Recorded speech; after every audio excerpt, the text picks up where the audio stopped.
The news tonight, a woman tells Fox 5 a trip to the emergency room cost her hundreds of dollars, even though she was never treated, never seen. She says she left after sitting in the waiting room for hours at Emory Decatur Hospital. A News Edge reporter, Janice Hughes, spoke with her and explains why there's a price tag just for walking inside an emergency room. It's kind of hard to believe that something like this exists, but this charge is something that's called an emergency room visit fee.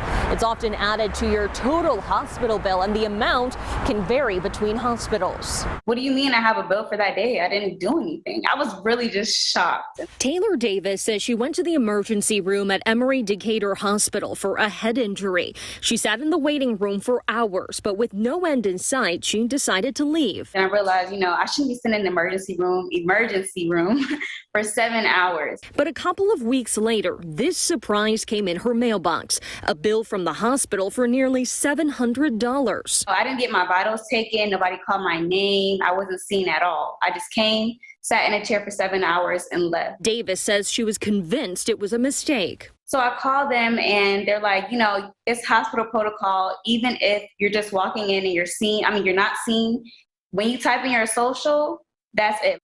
She says she was told it was an emergency room visit fee, or a facility fee as it's called in some cases, and it's often added to a person's total hospital bill, so it might not be as noticeable as it is in this case. An email sent to Davis by an Emory Patient Financial Services employee says, quote, "You get charged before you are seen, not for being seen." Emory Healthcare sent a statement that reads in part, "Our teams are currently looking into this matter and will follow up directly with the individual." But now that she knows what she can potentially be charged for, Davis says, unfortunately, she'll think twice before stepping foot in an emergency room. Very reluctant to go into a hospital now. That's kind of like the last resort now. Seeing that they're able to bill you for random things, honestly, it doesn't make me want to go when I get injured, and that's not good. Janice Hughes, Fox 5 News. Seems ridiculous, doesn't it? Well.